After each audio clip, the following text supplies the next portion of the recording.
नमस्कार दोस्तों, ये बात है 1857 से ठीक पहले की। अंग्रेजों ने हमारे राजाओं पर नजर रखने के लिए एक बड़ा अफसर बैठा रखा था जिसका नाम था agent to the governor general, या जिसे हम AGG कहते थे। उस समय AGG थे जॉर्ज पैट्रिक लॉरेंस, और उनका सारा खेल, सारा हेडक्वार्टर माउंट आबू से चलता था। उस वक्त हमारे राजस्थान में कई रियासतें थीं और उनके अपने राजा थे। जैसे कोटा में महाराव राम सिंह द्वितीय थे, जोधपुर में महाराजा तख्त सिंह और जयपुर में महाराजा सवाई राम सिंह द्वितीय। ये सब अंग्रेजों के साथ थे, लेकिन क्यों? क्योंकि उन्हें डर था कि अगर वे अंग्रेजों का साथ नहीं देंगे तो उनकी रियासतें छीन ली जाएंगी। अंग्रेजों को लगा कि उन्होंने अपनी चाल में राजाओं को फंसा लिया है, लेकिन उन्हें पता नहीं था कि उन्होंने 6 ऐसी जगहें बना दी हैं जो बारूद के ढेर पर रखी थीं। ये थीं उनकी सैनिक छावनियां: नसीराबाद, नीमच, देवली, ब्यावर, एरिनपुरा और खैरवाड़ा। इनमें 5000 भारतीय सैनिक थे जो बस एक चिंगारी का इंतजार कर रहे थे, और वो चिंगारी आई चर्बी वाले कारतूसों से। अंग्रेजों ने नई बंदूकें दी थीं जिनके कारतूसों को मुंह से खोलना पड़ता था, लेकिन उन पर गाय और सूअर की चर्बी लगी थी। यह बात हर हिंदू और मुस्लिम सैनिक के दिल को छलनी कर गई। यह सिर्फ एक कारतूस नहीं था, यह उनके धर्म पर हमला था। राजस्थान में क्रांति की पहली कहानी नसीराबाद से शुरू हुई। यहां एक रेजिमेंट थी जिसका नाम था 15वीं बंगाल नेटिव इन्फेंट्री। ये सैनिक पहले मेरठ में थे, लेकिन जब मेरठ में विद्रोह शुरू हुआ तो अंग्रेजों ने उन पर शक किया और उन्हें वहां से नसीराबाद भेज दिया। सैनिकों को लगा कि यह उनका अपमान है। उन्हें लगा कि अंग्रेज उन पर भरोसा नहीं करते।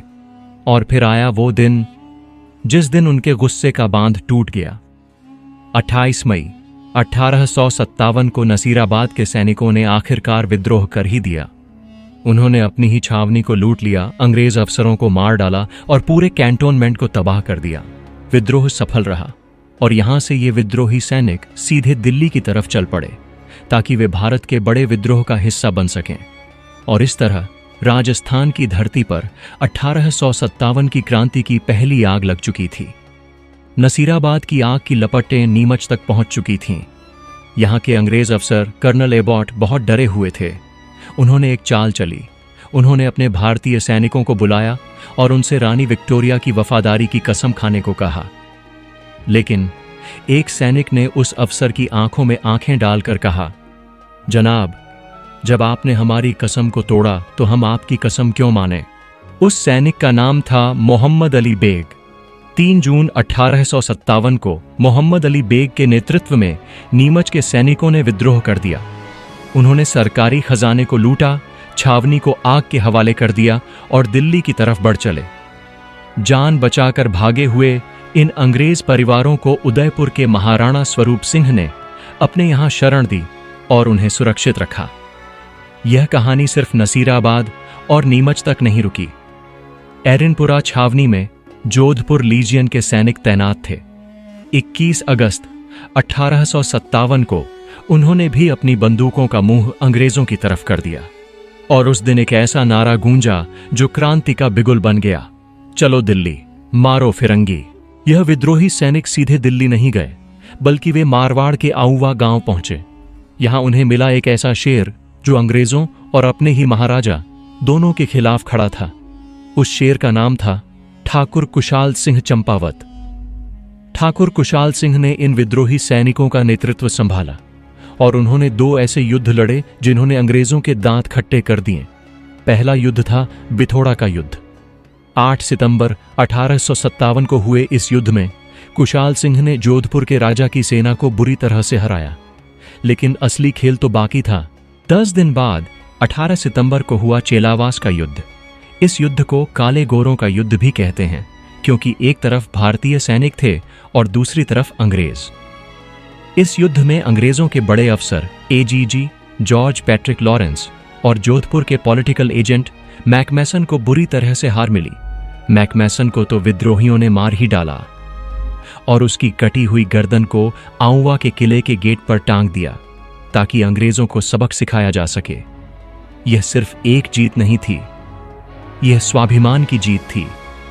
आउवा के ठाकुर कुशाल सिंह ने अपने सैनिकों के साथ मिलकर अंग्रेजों के खिलाफ लड़ाई जारी रखी, लेकिन अंत में उन्होंने 1860 में अंग्रेजों के सामने आत्मसमर्पण कर दिया। उन पर विद्रोह का मुकदमा चला, लेकिन 1864 में अंग्रेज अफसर मेजर बर्टन ने उन्हें बरी कर दिया। नसीराबाद और नीमच की क्रांति की लपटें कोटा तक भी पहुंच चुकी थीं। यहां के लोग अंग्रेजों से बहुत नाराज थे, लेकिन अंग्रेजों के एजेंट मेजर बर्टन इस बात से बेखबर था। कोटा के राजा थे महाराव रामसिंह द्वितीय। 15 अक्टूबर 1857 को कोटा में विद्रोह शुरू हो गया। इस क्रांति की कमान संभाली वकील जयदयाल और सेना के रिसालदार मेहराब खान ने। उन्होंने मेजर बर्टन और उसके 2 बेटों को मार डाला और उनकी कटी हुई गर्दन को पूरे शहर में घुमाया और फिर किले के गेट पर लटका दिया। सैनिक यहीं नहीं रुके, उन्होंने पूरे कोटा शहर पर कब्जा कर लिया और तो और राजा महाराव रामसिंह द्वितीय को भी अपने ही महल में कैद कर दिया। पूरे 6 महीने तक कोटा शहर विद्रोहियों के कब्जे में रहा। आखिरकार मार्च 1858 में अंग्रेज अफसर जनरल HHC रॉबर्ट्स ने करौली के राजा मदनपाल की मदद से कोटा को वापस जीत लिया। इस मदद के लिए अंग्रेजों ने मदनपाल को तोप की सलामी का सम्मान भी दिया। कोटा ही नहीं बल्कि राजस्थान में और भी कई जगहों पर क्रांति की आग फैली।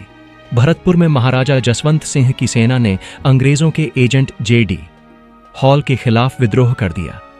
धौलपुर में राव रामचंद्र और हीरालाल ने ग्वालियर और इंदौर से आए सैनिकों के साथ मिलकर विद्रोह किया, जिसे पटियाला की सेना ने दबा दिया और टोंक में नवाब वजीरुद्दौला के खिलाफ मीर आलम ने मोर्चा संभाला।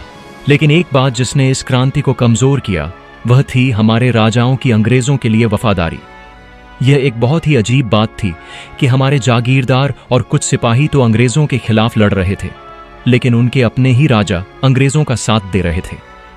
तो दोस्तों, इतनी कोशिशों के बाद भी यह क्रांति क्यों सफल नहीं हो पाई? इसकी सबसे बड़ी वजह थी राजाओं की वफादारी। इसके अलावा विद्रोहियों में कोई बड़ा और एक नेता नहीं था। उनके पास अच्छी योजना और साधन भी कम थे। सबसे खास बात, राजस्थान की आम जनता ने भी इस क्रांति में खुलकर हिस्सा नहीं लिया।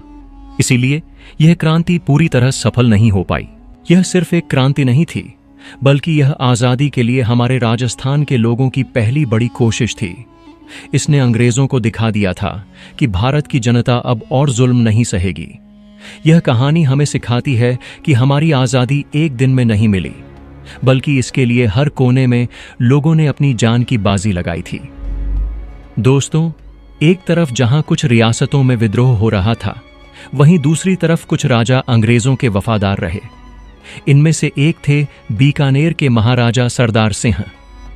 यह इकलौते ऐसे राजा थे जो विद्रोह को कुचलने के लिए अपनी रियासत से बाहर भी गए। उन्होंने पंजाब तक जाकर अंग्रेजों का साथ दिया। अंग्रेजों ने उनकी इस वफादारी के लिए उन्हें टिब्बी परगने के कई गांव इनाम में दिए। क्रांति खत्म होने के बाद अंग्रेजों ने अपनी नीतियां बदल दीं। अब वे राजाओं को अपना दोस्त बनाकर रखना चाहते थे। उन्होंने राजाओं को इनाम के तौर पर जमीन दी और उन्हें सितारा ए हिंद जैसी बड़ी बड़ी उपाधियां भी दी, ताकि वे हमेशा उनके वफादार बने रहें। तो दोस्तों, अगर आपको ये वीडियो थोड़ा भी पसंद आया हो या आपकी पढ़ाई में जरा सी भी मदद मिली हो, तो एक प्यारा सा लाइक जरूर कर दीजिए। और हां, अगर आपको सच में हेल्पफुल लगा तो नीचे कमेंट में एक थैंक यू लिख दीजिए। इससे हमें मोटिवेशन मिलेगा और हम आपके लिए और भी ऐसी काम की वीडियो लाते रहेंगे। चैनल को सब्सक्राइब करना बिल्कुल मत भूलिए, ताकि अगली वीडियो सबसे पहले आप तक पहुंचे। धन्यवाद दोस्तों, आपका दिन शुभ हो।